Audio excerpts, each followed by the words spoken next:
यासिर साहब, ये फरमाइएगा कि हमारे पास ये जो खबर आपकी मैंने देखी है कि इसमें कहा गया है कि इमरान खान ने कहा है कि उनको गिरफ्तारी से पहले उन्होंने अपने कारकुनान को हिदायत की थी कि अगर उनको गिरफ्तार कर लिया जाए तो GHQ के बाहर पुरअमन एहतजाज किया जाए। आपने एक लफ्ज़ इजाफे और कमी के बगैर मुझे बताना है कि इमरान खान के एग्जैक्ट अल्फाज क्या थे, क्या बोला उन्होंने?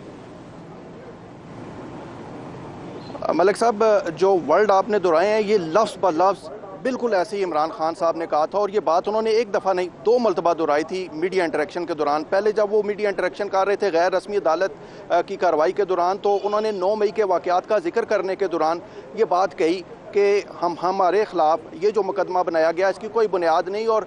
ये तमाम तर मामला इसलिए हुआ कि मैंने अपनी गिरफ़्तारी से कबल मार्च में एक बयान दिया था कि अगर मुझे गिरफ़्तार किया जाए तो पुरअमन एहतजाज GHQ के बाहर किया जाए, और वो लोगों ने किया। इसके साथ साथ उन्होंने ये भी कहा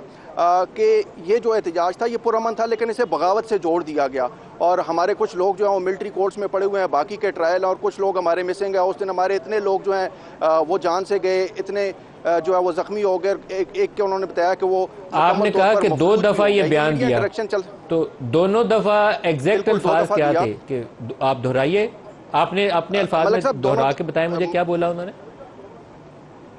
मलिक साहब, पहली दफ़ा जब उन्होंने कहा तो उनका ये कहना था कि 9 मई को जो GHQ के बाहर एहतजाज हुआ था, उन्होंने अपनी गिरफ्तारी से पहले ये हदायत की थी कि अगर उन्हें गिरफ्तार कर लिया जाए तो कारकुनान GHQ के बाहर पुरअमन एहतजाज करें। ये मीडिया टॉक, पहला मीडिया इंटरेक्शन करने के बाद वो कोई भी सवाल लिए बगैर चले गए थे। इस दौरान बाबर अवान जो थे, डॉक्टर बाबर अवान, उन्होंने फैमिली कॉर्नर की जानिब जाकर उनसे कोई गुफ्तो शनीद की, उन्हें कोई मशवरा दिया। तो कुछ देर बाद जब मिशाल यूसुफ ये एडवोकेट इस कमरा अदालत में पहुंची और उन्होंने आकर बैरिस्टर गौर और रऊफ़ हसन की गिरफ्तारी के हवाले से उन्हें आगाह किया, तो वो दोबारा मीडिया कॉर्नर की जानिब आए, और वहाँ पर उन्होंने दोबारा जब इसकी मजम्मत की तो हमारे एक साथी रिपोर्टर ने उनसे ये सवाल किया कि आप एतराफ़ कर रहे हैं जो आपने अभी अल्फाज इस्तेमाल किए थे। तो एकदम डॉक्टर बाबर अवान ने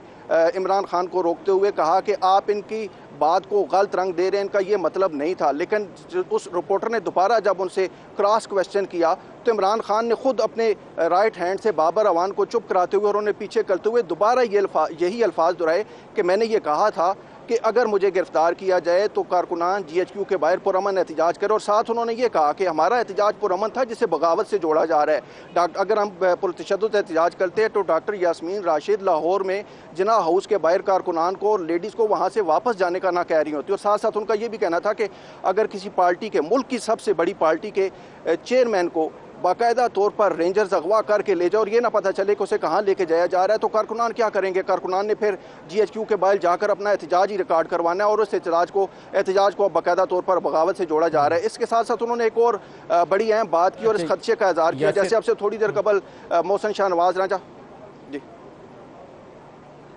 जी आप कुछ कहना चाह रहे हैं, जुमला कह दें, वो क्या बोला उन्होंने अहम बात?